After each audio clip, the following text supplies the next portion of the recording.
అవును, మేము ఏదో ఒక ఏజెన్సీ, రాజ్యాంగబద్ధమైన ఏజెన్సీని Delhi special police establishment act ప్రకారం ఏర్పడ్డ మరి సిబిఐ అనేది రాజ్యాంగబద్ధమైన సంస్థ. మరి అందుకొరకే మేము గౌరవ హైకోర్టు, డైరెక్ట్గా సిబిఐకి రాయడం ఉండదు, మేము గౌరవ హైకోర్టుకు నివేదించి హైకోర్టు నుంచి ఒక స్వతంత్రమైన సంస్థను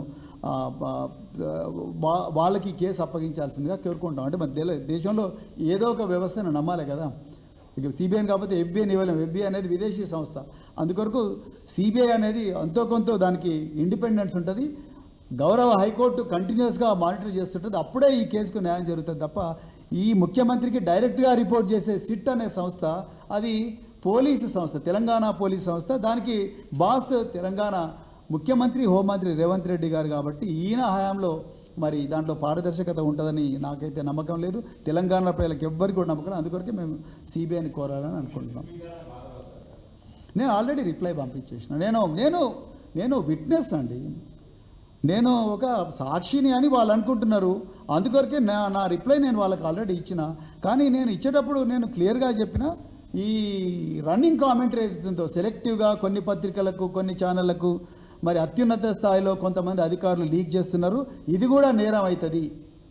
అదేవిధంగా నేను ఇంకొకటి కూడా ఏం చెప్పిన అంటే, ఈ ట్యాపింగ్ వ్యవహారంలో కేవలం ఒక ప్రభాకర్ రావు లాంటి ఒక్క అధికారి మీదనే పూర్తిగా, నేను ఇంతకుముందు కూడా ప్రెస్ కాన్ఫరెన్స్ చెప్పిన, ఇప్పుడు కూడా చెప్తున్నా, ఈ ట్యాపింగ్ అనేది చాలా అత్యంత కీలకమైన ప్రాసెస్. అదేవిధంగా దీనికి పూర్తిగా చట్టబద్ధత ఉంటుంది. అదేవిధంగా దీనికి ఒక్క అధికారి చేయలేడు, ఒక 5-6 మంది అధికారులు కలిసి మరి చేయాల్సి ఉంటుంది. మరి ఒక్క అధికారి మీదనే టార్గెట్ చేసి ఆయననే మాటికి పదే హింసించడం కరెక్ట్ కాదు. దీంట్లో 5-6 మంది అధికారులు ఉంటారు, వాళ్ళ చీఫ్ సెక్రటరీ నుంచి చివరికి కింది స్థాయి అధికారి వరకు అందరినీ కూడా విచారించాలి. అవసరం అనుకుంటే వాళ్ళ మీద కూడా అభియోగాలు మోపాలనే మేము మొదటి నుంచి చెప్తున్నాం, ఇప్పుడు కూడా అదే చెప్తున్నాం.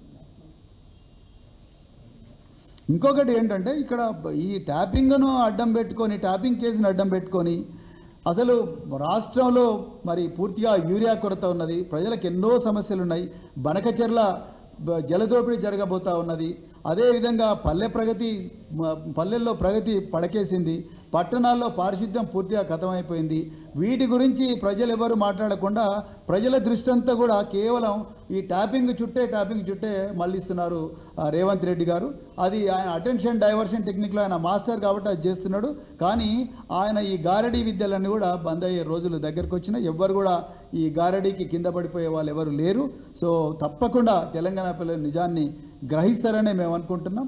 ఈ ట్యాపింగ్, ఈ విచ్చలవిడిగా తన సొంత క్యాబినెట్ మంత్రుల మీదనే ట్యాపింగ్ చేస్తున్న రేవంత్ రెడ్డి తప్పకుండా రాబోయే రోజుల్లో జైలుకి వెళ్ళడం ఖాయం. థ్యాంక్ యూ వెరీ మచ్ మిత్రులారా, ధన్యవాదాలు.